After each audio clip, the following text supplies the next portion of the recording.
और भारत की कुछ कंपनियों को फंसा देती चीन अपने जाल में, अगर त्वरित से भारत की मोदी सरकार ने ये फैसले ना लिए होते।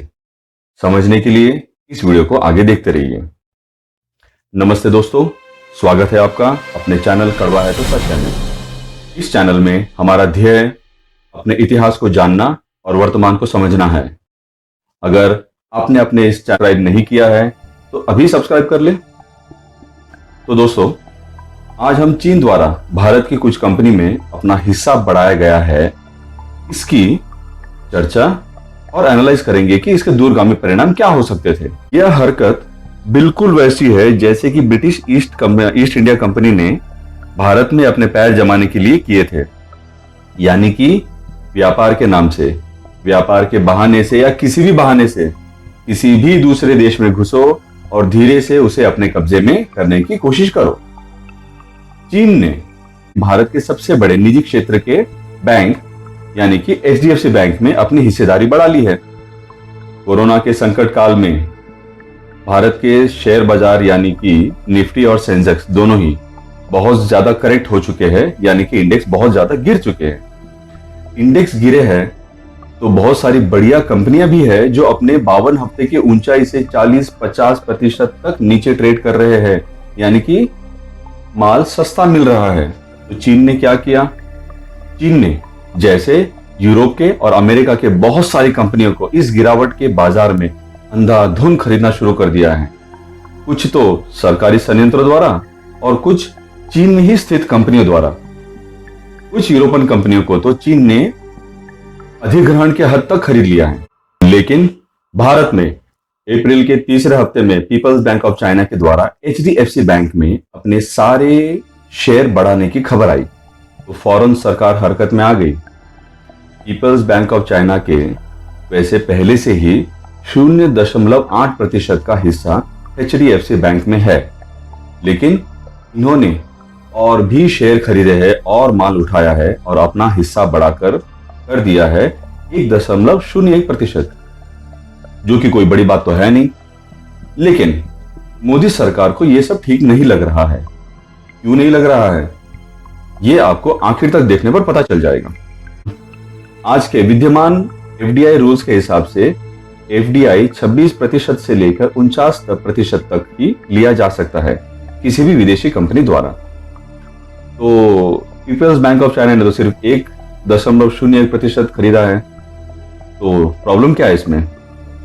तो यहां आपको समझना होगा कि मोदी सरकार की नीतियां क्या हैं। मोदी सरकार जब 2014 में शासन में आई तो भारत में बेरोजगारी बहुत थी और बेरोजगारी आज भी है, बहुत बड़ा बदलाव अभी भी नहीं आया है। सरकारी नौकरियां हो, प्राइवेट सेक्टर में नौकरियां हो, सबका एक लिमिट है। तो सरकार ने स्किल इंडिया जैसे योजनाएं लाई, मुद्रा योजना लाई, स्टार्टअप योजनाओं के लिए धन देने का भी प्रावधान किया, यानी कि अगर वो किसी तरह का कारीगर हो, जैसे कि बढ़ई हुआ, टेलर हुआ, इंजीनियर हुआ, किसी भी तरह का कोई कारीगर से आता हो, तो कोई भी आदमी अपना खुद का बिजनेस करना चाहे, यानी कि अगर वो अपना स्टार्टअप करना चाहे तो सरकार 50 लाख तक का लोन देने को तैयार है बिना किसी गारंटी के, मुद्रा योजना के तहत। अगर आप टेलर हुए और आपको सिलाई मशीन खरीदने के लिए भी पैसे चाहिए लोन से, तो भी मुद्रा योजना में प्रावधान है। स्टार्टअप के अंतर्गत 2024 तक भारत में 50,000 नए स्टार्टअप खोलने का लक्ष्य है मोदी सरकार का, यानी कि जो युवा भटक रहा था नौकरी पाने के लिए, वह स्वयं ही रोजगार को प्राप्त हुआ और दूसरों को भी रोजगार देने योग्य हो जाए। मोटे मोटे तौर पर एक अंदाजा है कि जितने स्टार्टअप बढ़ेंगे उसके हिसाब से इन योजनाओं के तहत 20 लाख लोगों को रोजगार मिलेगा, यानी कि देश के निजी संस्थानों का विस्तार होगा। अब यहां पर चीन का क्या लेना देना है? दोस्तों, चीन की वामपंथी सरकार हमेशा से ही विस्तारवादी रही है। पाकिस्तान में सी पैक के बहाने से अपने लाखों नागरिकों को घुसा दिया है और पाकिस्तान तो लगभग चीन का उपनिवेश बन ही चुका है। श्रीलंका में हम्बनटोटा बंदरगाह बनाने के चक्कर में घुसा, प्रोजेक्ट को इंप्रूव करने के चक्कर में घुसा है चीन, और आज हम्बनटोटा बंदरगाह का मालिक बन बैठा है, क्योंकि श्रीलंका की सरकार समय रहते चीन द्वारा निवेश पैसों को भुगतान नहीं कर पाया है। ऐसा उसने कई देशों में किया है।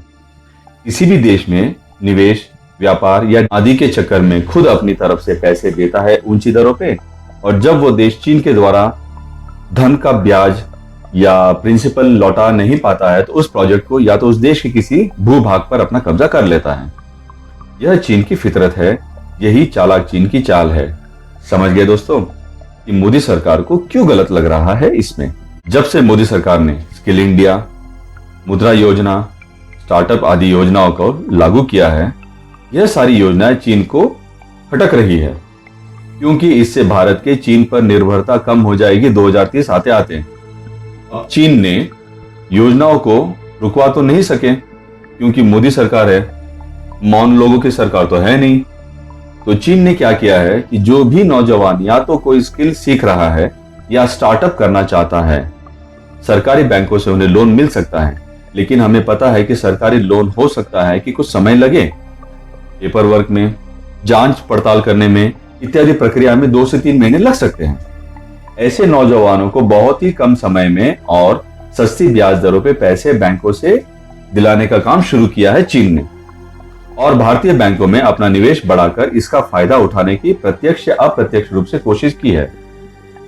अगर निकट भविष्य में वो स्टार्टअप अपना पैसा लौटा नहीं पाया तो चीन की किसी कंपनी से उसी स्टार्टअप का अधिग्रहण कर लिया जाएगा। तो समझे दोस्तों, सीधे ना खाकर घुमाकर खाने की चीन की ये चालाक चाल है। तो मोदी सरकार ने फौरन चीन की इस चाल को समझते हुए अपने एफडीआई रूल में कुछ बदलाव किए हैं, जिसके अंतर्गत भारत के सीमा प्रांतीय पड़ोसी सारे देशों को, सरकार को या किसी भी इंडिविजुअल को अगर भारत की किसी भी कंपनी में निवेश करना है या अपने पहले से स्थित शेयर्स को बढ़ाना है या किसी भारतीय कंपनी का मालिकाना हक बदलना है किसी पड़ोसी देश के किसी भी कंपनी से या नागरिक से, तो इसके लिए केंद्र सरकार से परमिशन लेना जरूरी हो जाएगा।